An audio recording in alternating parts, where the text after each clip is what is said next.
የእጅ ስራ ውጤቶች ነው ያሉት በዚህ ማዕከል ውስጥ። ግን ዛሬ ከብራና መጽሐፍት ጋር ብቻ ያለውን ነው እያየን ያለ ነው። ያውም ደግሞ ሴት ጸሐፊያን ብቻ እየጻፉ ያሉትን ማለት ነው። አጠገቤ እህቴ ትገኛለች። እየጻፈች የምትገኘው በጣም ትልቅ መጽሐፍ ነው።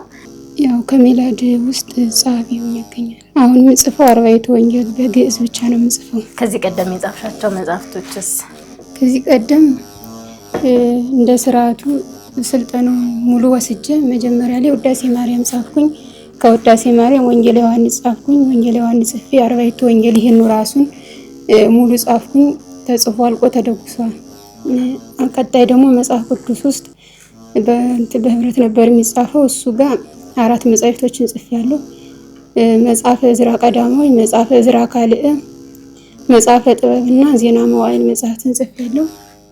አሁን ደግሞ ድጋሚ አርባዕቱ ወንጌል ጀምሬ የማቴዎስ ወንጌል ጀምሬ አሁን ምዕራፍ 12 ደርሻለሁ።